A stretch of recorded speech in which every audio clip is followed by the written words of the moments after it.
नमस्कार, आप देख रहे हैं न्यूज फॉर नेशन और मैं हूं प्रियदर्शन। बिहार में एमएलसी चुनाव के जो नतीजे आए हैं उसमें भारतीय जनता पार्टी के लिए बड़ी सफलता गया में मिली है। गया में स्नातक निर्वाचन क्षेत्र का जो चुनाव परिणाम है वह भाजपा के पक्ष में गया है और भारतीय जनता पार्टी के प्रत्याशी अवधेश नारायण सिंह ने लगातार छठी बार एमएलसी बनने का जो सपना था वह साकार कर लिया है। वो छठी बार एमएलसी निर्वाचित हुए हैं।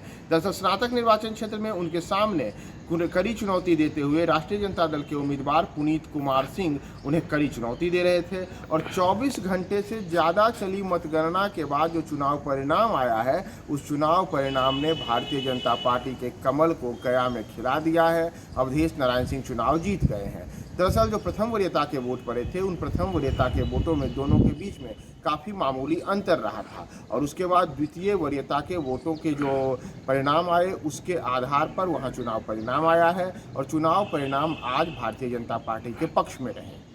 दरअसल एमएलसी स्नातक निर्वाचन के जो चुनाव हुए हैं उसमें गया स्नातक निर्वाचन क्षेत्र में मतगणना के कुल 9 राउंड प्रथम वरीयता के मतों के हुए, लेकिन उसमें कोई परिणाम नहीं निकला। उसके दौरान अवधेश नारायण सिंह को 22,047 वोट आए, जबकि पुनीत कुमार सिंह जो राष्ट्रीय जनता दल के हैं उन्हें 21,889 वोट आए।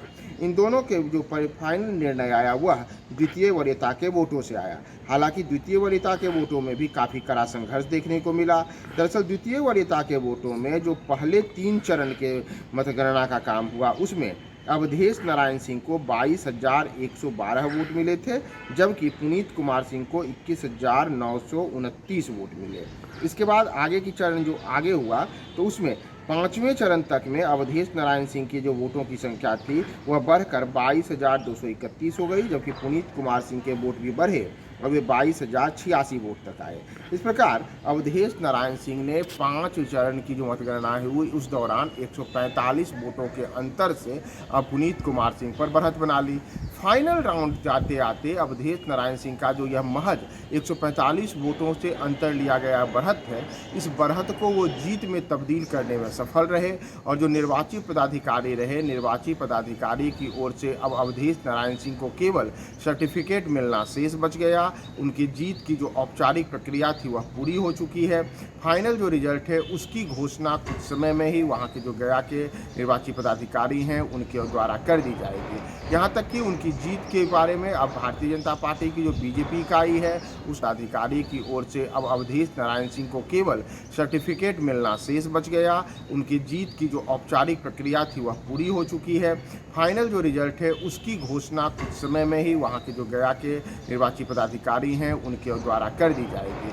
यहाँ तक कि उनकी जीत के बारे में अब भारतीय जनता पार्टी की जो बीजेपी इकाई है उसने अपने सोशल मीडिया हैंडल से भी अवधेश नारायण सिंह को जीत की बधाई दी है। इतना ही नहीं, भारतीय जनता पार्टी के जो प्रदेश अध्यक्ष सम्राट चौधरी हैं उन्होंने भी अवधेश नारायण सिंह को बड़ी जीत के लिए बधाई दी है। हम आपको बताएं कि जो 5 सीटों के लिए चुनाव हुए हैं उसमें कोसी शिक्षक निर्वाचन क्षेत्र से जदयू को जीत मिली।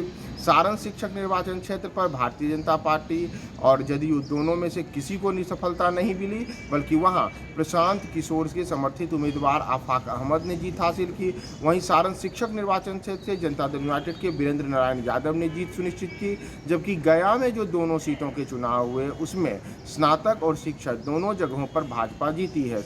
जहाँ स्नातक निर्वाचन क्षेत्र से अवधेश नारायण सिंह ने जीत हासिल की है, वहीं शिक्षक निर्वाचन क्षेत्र से जीवन कुमार पहली बार एमएलसी बनने में सफल रहे हैं। तो भारतीय जनता पार्टी ने इस चुनाव में 2 सीटें हासिल की। जनता दल यूनाइटेड के खाते में 2 आई और 1 सीट यहाँ इस बार जनसुराज यानी कि प्रशांत किशोर की पार्टी के आफाक अहमद के खाते में गई है। तो 3 सीटों पर अभी मौजूदा समय में जनता दल यूनाइटेड के कब्जे में था तो उसे 1 सीट का नुकसान हुआ है। भारतीय जनता पार्टी को 1 सीट था जिसमें अवधेश नारायण सिंह केवल उसके एमएलसी थे, तो उसके खाते में अब 2 सीटें आ गई हैं, यानी 1 सीट का फायदा हुआ है। जबकि 1 सीट जो है वह जैसा मैंने आपको बताया कि सारण शिक्षक निर्वाचन क्षेत्र में तो वह सीट प्रशांत किशोर की पार्टी के आफाक अहमद को गया है। तो बिहार में जो राजनीतिक खाता खोलने का प्रशांत किशोर का अवसर था वह पूरा हो चुका है और यह बिहार में 5 सीटों के लिए हुई मतगणना का टोटल कुल चुनाव परिणाम रहा।